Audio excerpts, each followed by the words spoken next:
So today I wanted to do a quick deck tech on the Statute Seraph Control Heavencraft deck.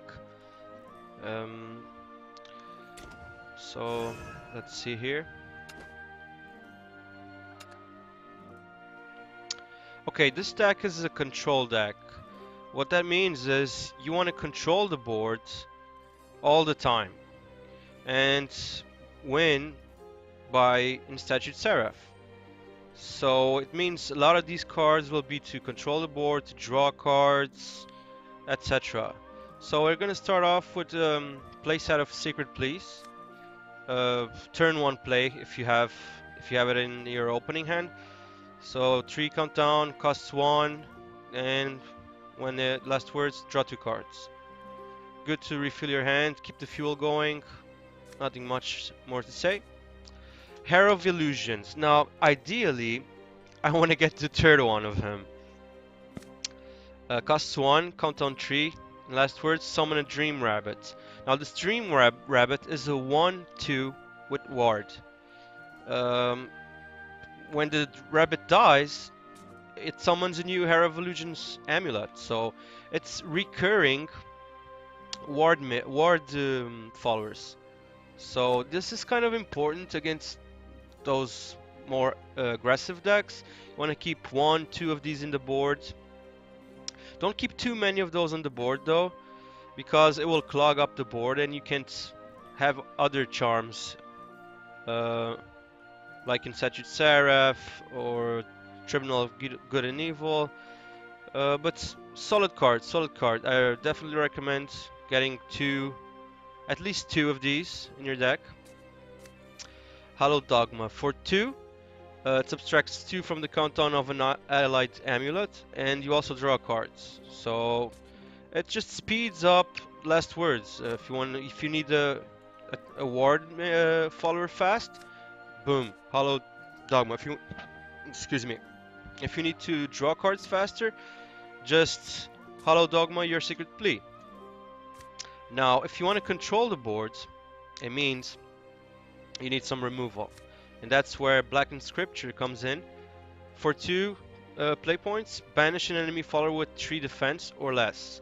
Very good removal because it banishes. It doesn't just destroy.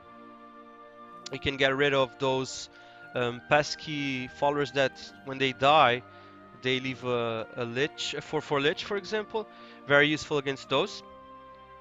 Also against the duelist Mordecai, if you manage somehow to maybe get 2 damage on him with, let's say, Sister Initiate or any other followers, and then use Blackened Scripture, boom, he's gone. He's not returning. Even if he dies, he's just banished. So very, very good card for its cost. Next we have another amulet, beast called Aria. For 2 power play points, sorry, it has a countdown of 3. Last words, summon a Holy Falcon and a Holy Flame Tiger. So most of you already know this. Holy Falcon 2/1 with Storm, and Holy Flame Tiger just a regular 4/4 follower. Sister Initiate. For 3 play points, it's a 3/2. When it comes into play, you subtract 1 from the countdown of an allied amulet. Be it Beast Color Aria, Herald of Illusion, Secret Plea. Those are the ones we've seen so far. But also very helpful to win the game faster when you have an Statute Seraph in play. Following up with Prism Priestess. 2/2 for 3 play points. When it comes into play, put a random countdown amulet from your deck into your hand. So it's just an amulet fetcher. Most of the times, early game, it's good if she can fetch a Tribunal of Good and Evil, as a Tribunal of Good and Evil is removal. Mid game, it's cool if it gets you the Seraph. So whenever you reach those 8 mana, if the board is okay, you can immediately drop Seraph. It's just another, it's just a charm, an amulet fetcher. Next we have Healing Prayer. 3 play points, restore 3 defense to an ally, and subtract 1 from the countdown of all allied amulets. Good card, keeps you in play. Tempos your amulets. Good card so far. Been very useful. Also speeds up Seraph if you have him in play, speeds up Tribunal if you need to remove something faster, etc. Priest of the Cudgel. 4 play points for 3/4. Whenever you evolve him, you banish an enemy follower with 3 defense or less. So, and he becomes a 4/5. So it's kind of like when you evolve him, it's like a Blackened Scripture. So very, very good follower. Been MVP in a lot of games for me so far. Very good one. Definitely recommend that. Tribunal of Good and Evil for 4 play points has a countdown of 3, and when it comes into play, it just destroys a random enemy follower. When it leaves play, it also destroys a random enemy follower. So it's decent removal. I'm playing 2. I debated about the 3rd, but maybe it's a bit overkill for its costs. So with 2 you can remove already 6. No, 4. With 2 tribunals you can remove 4 enemy followers. That along with priests and the blackened scriptures and also your minions. I think that should be enough. Radiance Angel. 2/4 for 5. When it comes into play, restores 3 health to your leader. And you also draw cards. Decent new card we got on Havencraft with Radiance Angel. It's everything you want. It has a body, it restores health to you, so it keeps you in the game longer, and also draws a card. So you want to draw a lot of cards, so you always have some removal or something to do against the board your opponent is laying out before you. So good card. Now new legendary, Eidolon of Madness. I'm testing him out on this deck. I'm only running 2 because he's a bit costly, 5 play points for 0/5, so he will do nothing against enemy followers. He will just sit there, he can't attack. He also can't be attacked, so it's okay. But it interacts very well with all of our amulets. Be it he's amazing with Hair of Illusions. If he's in play, you have 1 or 2 Hair of Illusions. It means every turn, even if they get killed, the minions, the ward minions, and they will become Hair of Illusions amulets again. And at the end of your turn, they will immediately become again followers with wards. So it's just never-ending wall for you with him in play. Also, it speeds up everything else. It speeds up your Seraph. It speeds up your tribunals. Everything.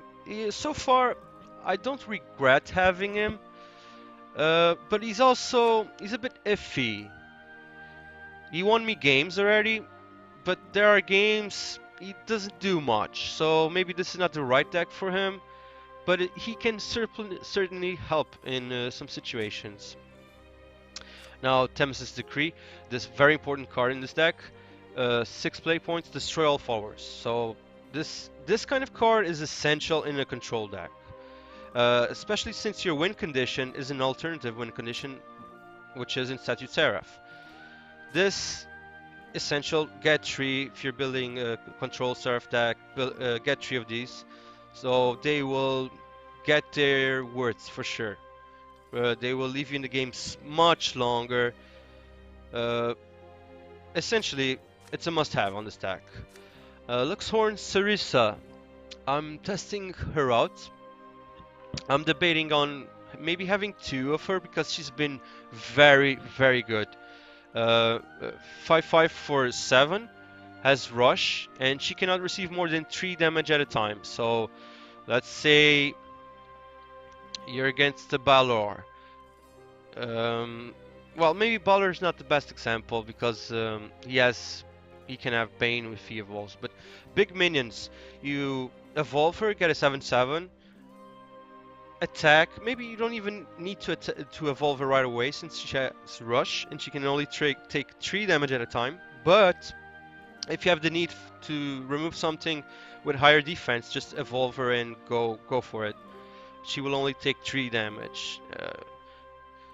And then you can even heal her. We have some heal stuff. You can healing prayer. Uh, yeah, you can healing prayer her. She lasts longer. She gets rid of. I had her get rid of like 3 creatures by herself. On my turn, on opponent's turn, he attacked her. She wouldn't just not die, and then I healed her again. Kept going. I'm testing her. So far, she seems very good. Next is your only win condition. Not your only, but most of your games you will win by Instatuate Seraph. It's an amulet that costs 8. Every turn has a countdown of 1. Every turn, when it last words, you summon a new version of this amulet. Then you will summon an Awakened Seraph. After the Awakened Seraph, you will summon another Seraph. And then, if you get to the last words on that new one, on that third one, you win the game, basically. So, this deck is built around this card. So, everything else is get you alive and get the game going, clear the boards, remove stuff, leave you in game, leave you in play. So, you can get to this point. Some games you can actually win, well, by minions or followers, I mean, but it's very, very rare. They don't have that potential. They just have utility mostly on this deck. One is a fetcher, this is removal, this keeps you alive longer and draws you a card, etc. And I'm running also. I have not seen many people run Bahamut on this deck, but I think he fits quite well since it's a late game deck. It's a control deck. Also because I was lucky enough to pull an animated one, so I gotta put him to some use. He looks so awesome. Probably most of you already know Bahamut. It's 13/13 for 10. When he comes to play, destroy all other followers and amulets. So I think he kind of fits in this deck. He also will last words 1 time faster for you and your Seraph. He will remove board if you're in a threatened position late game. Maybe you have Seraph almost winning you the game, but his board will kill you next turn. Boom, Bahamut. Get rid of his board. Evolve last word your Seraph and get 1 step closer to winning. Same thing with Eidolon and Seraph. You can play him and evolve him same turn, and at the end of your turn he will immediately work. You don't have to wait back for him to evolve by himself. Thing is, you will waste one evolve point, but sometimes it's worth it. If you have a pesky board on the other side and you have a tribunal, maybe 1 big minion and you have no boards, just evolve him, and if your turn, boom, he will get rid of the tribunal, and the tribunal will get rid of the pesky follower your opponent has. Well, basically that's it. A solid deck. This is maybe not the best list for him. It lacks a bit of early plays. Some lists run wards, followers instead of hair, but hair has so much value if you get him going with Eidolon or with Hollow Dogma if you need Sister Initiate. You just keep getting, it's never-ending ward minions, ward followers for you. So I think he's worth it. Once you get past turn 3, turn 4, and you have a decent amount of life still, you will probably win the game if everything goes well. Because this deck focuses on late game. That's why it's control. It just removes stuff, keeps you alive, like I've said before, until you get to turn 8. Play your Instatuate Seraph, keep controlling the boards, maybe play a Bahamut next turns, and just win the game. Is it a top tier deck? I'm not completely convinced. It's a strong deck, for sure. It can pull off amazing stuff against very threatening boards. I really like this deck, but I don't think it's really top tier. It's maybe tier 2, tier 1.5, 1.5 maybe. So that's the deck, guys. Hope you enjoyed it. I'll be posting some videos of Seraph combo with this deck pretty soon. So yeah, cheers. Take care.